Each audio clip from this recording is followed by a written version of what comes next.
हिंदू नारियों की 16 श्रृंगारों में सर्वोत्कृष्ट श्रृंगार क्या है? यकीन आप कहिएगा यकीन की सिंदूर। आखिर विवाहोपरांत सुहाग की प्रतीक के रूप में हिंदू सधवा नारियां सिंदूर ही क्यों लगाती हैं? कन्यादान और सिंदूर दान है ही परंपरा है। हिंदू नारियों का हिंदू समाज में पशुतुल्य सामाजिक स्थान है, ऐसा पाश्चात्य जगत के बुद्धिमान हिंदू परंपरा विरोधी आरोप लगाते रहे हैं। आखिर इसका कारण क्या है? संस्कृताचार्य के अनुसार शिन भूतकालिक धातुपद योगी दूरम शब्द योगे इति सिंदूरम। शिन माने बंधा हुआ, सिनम माने संपत्ति, दूरम माने अत्यधिक बहुत ज़्यादा। विवाह संस्कार में पति पत्नी की मांग में सिंदूर भरता है। पति पत्नी से अत्यधिक बंधा हुआ रहता है। अर्धांगिनी होती है पत्नियां, अपने पति की प्राणेश्वरी होती हैं, इसीलिए वह सिंदूर लगाती हैं। पति का सबसे अत्यधिक मूल्यवान संपदा पत्नी होती है, इसीलिए सुहागन नारियां सीमंतनी कही गई हैं। यह सिंदूर इसी संकल्प का द्योतक श्रृंगार होता है। विधवा अथवा अविवाहित युवतियां सिंदूर का श्रृंगार नहीं करती हैं, क्योंकि वे ना तो किसी पुरुष की आत्मीय संपदा होती है, ना ही किसी से अत्यधिक बंधन में होती है, निकट बंधन में होती हैं। ऐतिहासिक तथ्यों के आधार पर सिंदूर लगाने की परंपरा संभवतः सिनाइटिक प्रायद्वीप मिस्र से आरंभ हुई थी। ताम्रपाषाण युग में यूरोप मिस्र से चीन तक वैदिक सांस्कृतिक परंपरा स्थापित थी।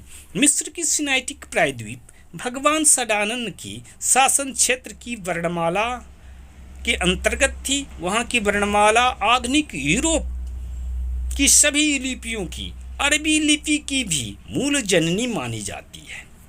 इसमें आपके सिनाइटिक वर्णाक्षर रेस का संकेत चिन्ह मानव सिर होता है। आप जानते हो हिंदू नारियां नाक से शिका मध्य तक मस्तिष्क तक सिंदूर लगाती हैं और ताकि उसके पति दीर्घायु हों। प्राक सिनाइटिक लिपि में इस जो रेस हैं वह आपके चेहरा या सिर का द्योतक होता है, उस स्वरूप में आपके लिपिबद्ध होता है। आप जानते हो कि सिंधव सभ्यता की नागलिंगा लिपि में हम प्राक सिनाइटिक लिपि को पढ़ सकते हैं। प्राक सिनाइटिक लिपि की जो है वास्तव में शब्द चित्र हैं, जिन्हें आद्य संस्कृत भाषा और नागलिंगा लिपि के माध्यम से पढ़ा जा सकता है। तो उसमें आपके जो रेस वर्णाक्षर हैं, सिनाइटिक वर्णाक्षर रेस हैं, वह आपके नागलिंगा लिपि में गृहिणी या गृह संबोधन को प्राप्त करता है। उस के अनुसार आप यह वास्तव में गृहस्थ शब्द का पर्याय होता है, शब्द चित्र है। तो इस प्रकार से आपके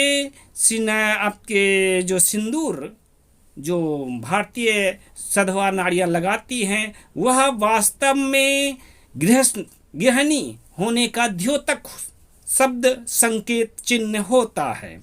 स्पष्ट है कि जब भारत का पुरुष किसी नारी का मांग भरता है, सिंदूर से मांग भरता है, तो वह उसे गृहिणी बनाता है।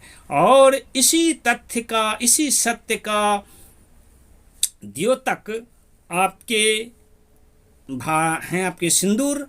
और सिंदूर इसीलिए लगाया जाता है कि वह युवती अब गृहिणी बन चुकी है, किसी के साथ आत्मीय बंधन में है। कहा जाता है गृह की शोभा गृहिणी से होती है। गृहिणी माने सधवा नारी, विधवा या बालिका या बेटियां जो होती हैं गृहिणी शब्द संबोधन के लिए उपयुक्त नहीं होती हैं, इसीलिए वे जो हैं सिंदूर नहीं लगाती हैं। सिंदूर सिर्फ सधवा नारी लगाती हैं। धन्यवाद।